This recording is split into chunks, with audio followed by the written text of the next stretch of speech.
शनिबारखालि भेरगाव जिल्ला बिपिएफ हान्जानि मावखुलियाव Udalguri Lok Sabha बियाब demand कमिटिनि मावसुमा mail जायो। बे मावसुमा मेलनि गेजेरजों प्रदीप दैमारिया खौरांगिरिनि सिगाङाव थांनाय 11 आगस्टआव बियाब दाफामनायनि फाइनेल डेलिमिटेसन फोसावनाय उनाव 14 आगस्टखालि जों नेवसिदोंमोन आरो बिसायख'थि आय'गनो गोसोखांलाय गथायनाय जादोंमोन होनना बुङो। आरो डिमान्डखौ गनायैनि थाखाय थांनाय सप्तायाव सुप्रिम कोर्टसिम थांनानै भारत संबिजिरनि थिखानाय आयेननि गेजेरजों रिपिटिसन होनाय जायो होनना फोरमायो। लोगोसेनो आर्टिकल 332 नि क्लज 5 एन्ड 6 प्रभिजननि बादिब्ला 6 शिड्युल ओनसोलखौ 6 शिड्युल नङै ओनसोलजों माब्लाबाबो सरजाबनो हाया। नाथाय 11 आगस्टखालि भारतारि बिसायख'थि आय'गआ फोसावनाय फाइनेल डेलिमिटेसनाव इनायै 6 शिड्युल नङै ओनसोलखौ 6 शिड्युल ओनसोलनि मोनद' बिधानसभा बियाबखौ सरजाबना लकसभा बियाब खालामदों।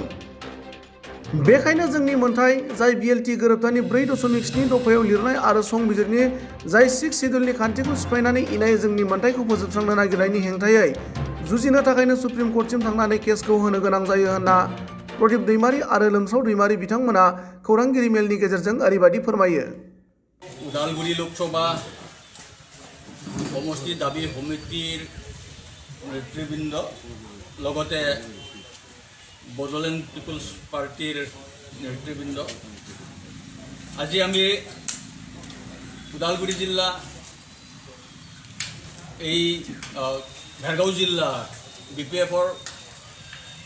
कार्यालय प्रांगणत उदालगुरि लोकसभा समष्टि दाबी समितिर এটা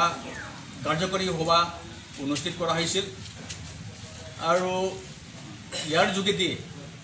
আমি যে উদালগুৰি লোকসভা সমষ্টি গঠন হ'ব লাগে এইটো 11 তাৰিখ আগষ্টৰ দিনা যে ফাইনেল অৰ্ডাৰ ওলোৱাৰ পিছত আমি সুপ্ৰিম কোৰ্টলৈ সেইদিনা দিল্লীলৈকে গৈ আমি কেছ ফাইল কৰিলোঁ আৰু এইকেইদিনৰ ভিতৰতে তেওঁলোকে এডমিট কৰিব। তো ইয়াৰ কাৰণে আমি সুপ্ৰিম কোৰ্টলৈ যাবলগীয়া হ'ল যে আমাৰ যি নেকি বিটিচি অঞ্চলৰ 6টা সমষ্টি এইটো নন বিটিচি বা নন 6 শিডিউল এৰিয়া এই সমষ্টিবিলাকৰ লগত সন্নিৱিষ্ট কৰি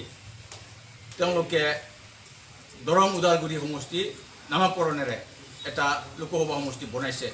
আমি এইটো যোৱা 14 আগষ্টৰ দিনাই নাকচ কৰিছোঁ। তাৰপিছত আমি ইলেকশ্যন কমিশ্যন অফ ইণ্ডিয়ালৈকে আমি মেমৰেণ্ডাম পঠাইছিলোঁ, কিন্তু একো নোহোৱাৰ কাৰণে আমি সুপ্ৰিম কোৰ্টত যোৱা সপ্তাহত গৈ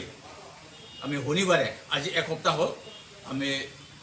writ petition দিবলগীয়া হ'ল। We have filed writ petition under Article 32 of the Indian Constitution. আমি বিশেষ কৰি ইণ্ডিয়ান কনষ্টিটিউশ্যনৰ যিবিলাক প্ৰভিজনছ আছে এই প্ৰভিজনছবিলাক তেওঁলোকে ভংগ কৰিছে। স্পেচিয়েলি আৰ্টিকল 332 ক্লজ 5 আৰু 6 ইয়াত যিবিলাক নেকি প্ৰভিজন আছে ইয়াৰ মতে আমাৰ যি 6 শিডিউল এৰিয়া এইটো কোনো পধ্যে নন 6 শিডিউল এৰিয়াৰ লগত যাব নোৱাৰে বা সন্নিৱিষ্ট কৰিব নোৱাৰে, ক্লাব টুগেডাৰ কৰিব নোৱাৰে। তো তেওঁলোকৰ ইলেকশ্যন কমিশ্যন অফ ইণ্ডিয়াৰ যি নটিফিকেশ্যন ফাইনেল অৰ্ডাৰ 11 তাৰিখ আগষ্টৰ দিনা দিলে তাতে তেওঁলোকে অন্যায়ভাৱে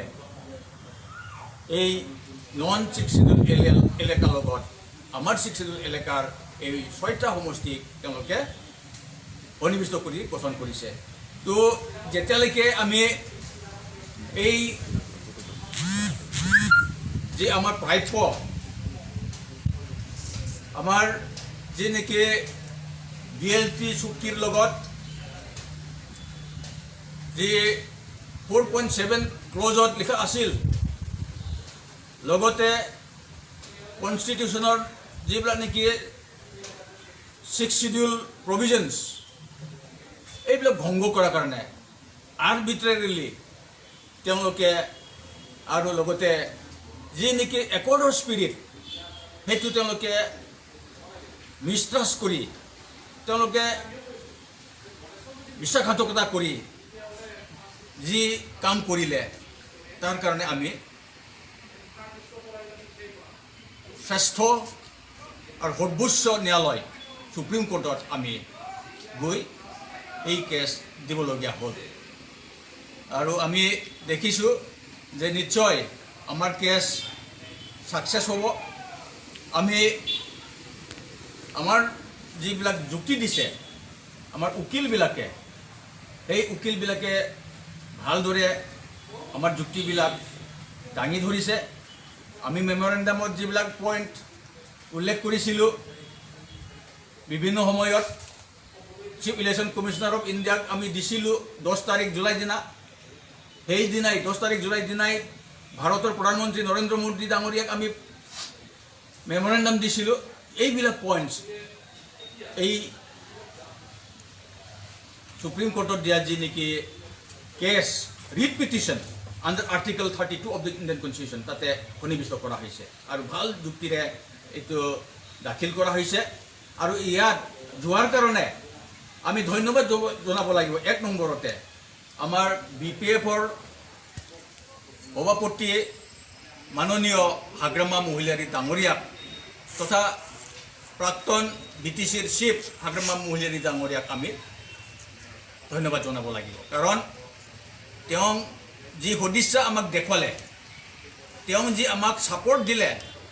উদগনি দিলে আৰু সকলো প্ৰান্তৰ পৰা তেওঁ সহায় কৰিলে আমাক আৰু ইয়াৰ কাৰণে আমি দিল্লীলৈকে গৈ সুপ্ৰিম কোৰ্টত আমি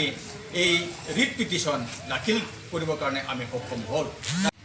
BTCৰ অন্তৰ্গত যিমানখিনি গাঁও আছে সেই গাঁওবিলাকক লৈ পেলাই সেইটো বনালে আৰু সেই বনোৱাটো আমি গ্ৰহণ কৰিছোঁ তাৰপিছত আমাৰ MP হিচাপে SPC MP হিচাপে যিটো গঠন কৰিলে আমাৰ ইয়াত ক'ব লগা আছে আমি এই ক্ষেত্ৰত আমি ন্যায় পোৱা নাই